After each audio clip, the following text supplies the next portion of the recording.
Today's read aloud is called Oedipus and the Riddle of the Sphinx.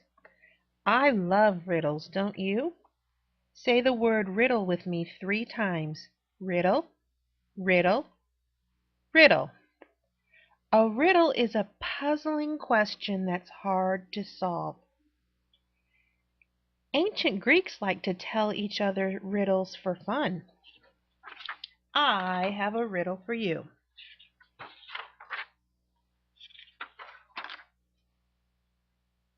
There is a one-story house. The walls are purple, the doors are purple, the floors are purple, and the bathroom is purple. What color are the stairs?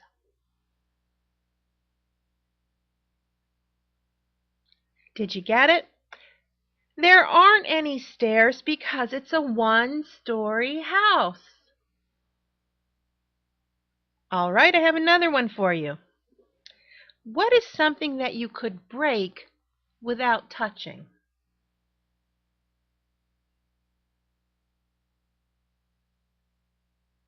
Think on it, think on it.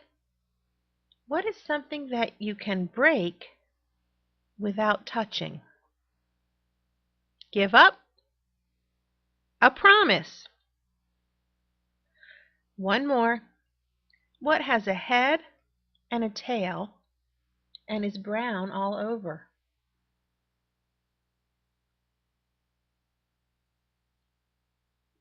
You got it? A penny. In today's read aloud, the main character, Oedipus, is posed a riddle by the Sphinx. Say the word posed with me 3 times. Posed, posed, posed. When something is posed, it means it's presented or asked a question.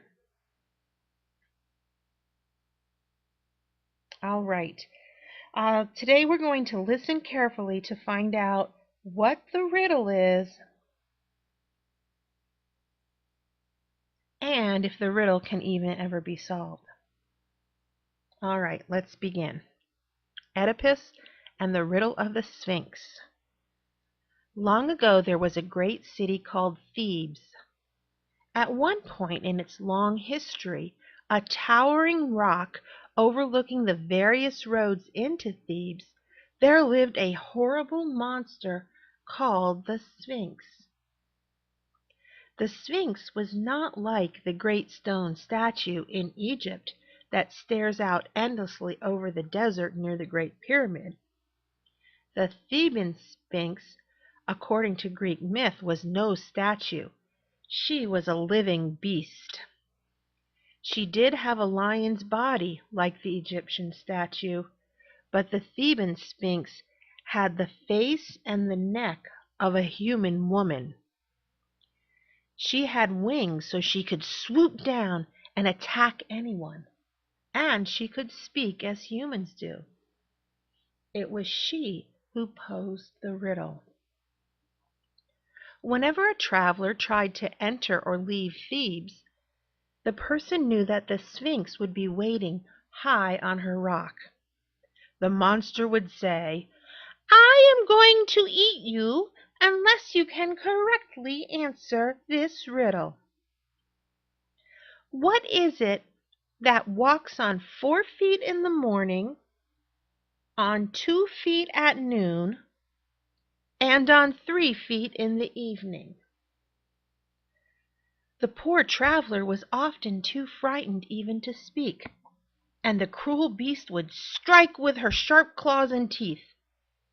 Even if some clever person tried to answer the riddle, the Sphinx would always listen and then exclaim, "You guessed wrong! Now I'm going to eat you."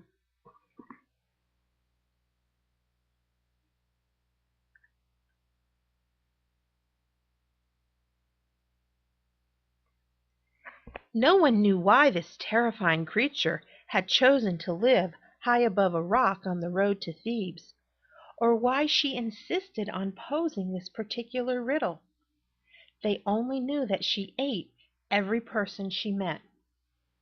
Not only that, But no one from the outside would bring fresh food to the city for fear of encountering the monster. If does not solve this riddle, the people told one another, we will starve. As bad as this news was, it was not the only problem the Thebans faced. Their king, King Laius, never returned from a journey he had taken far from home.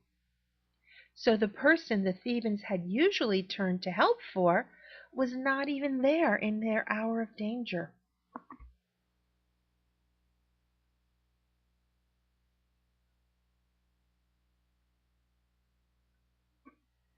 In this dreadful situation, you can imagine how surprised the guards were when they looked out from the city walls one day and saw a man nearing the main gate.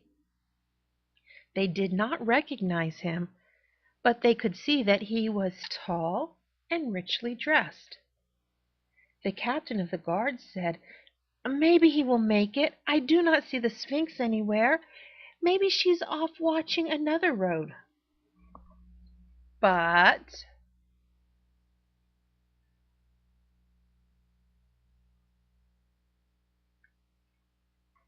just as the captain was about to order the gate thrown open, down came the Sphinx, like an arrow shot from the clouds above. She settled on her rock and looked down at the stranger with cold, pitiless eyes. "Traveler," she said to the monster, "today you have chosen the wrong road." The stranger boldly replied, "I choose my own roads and my own destination, and today I will go to Thebes." Anger lit up in the monster's eyes as she said, "I alone decide who travels this road, and if I say no one travels this path, so it shall be. You have one chance and only one chance. You must correctly answer my riddle. Tell me, foolish man, what is it that walks on 4 feet in the morning, on 2 feet at noon, and on 3 feet in the evening?"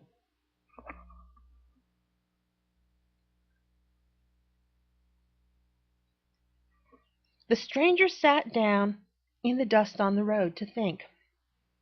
The Sphinx, sure that Oedipus would not guess the riddle, gazed down at him, her tail twitching with impatience. After some time she stopped even that movement. For half an hour the man sat thinking as the huge beast lay still atop its rock. Meanwhile the people of Thebes had rushed to the walls. They knew the man would probably not guess the riddle, but it had been so long since anyone had even tried. They had come to see him at least try. At last the stranger rose to his feet. "Have you an answer?" demanded the Sphinx. In a strong, sure voice the man repeated the riddle. "What is it that walks on 4 feet in the morning, on 2 feet at noon, and on 3 feet in the evening?" Then, staring straight into the Sphinx's eyes, he said,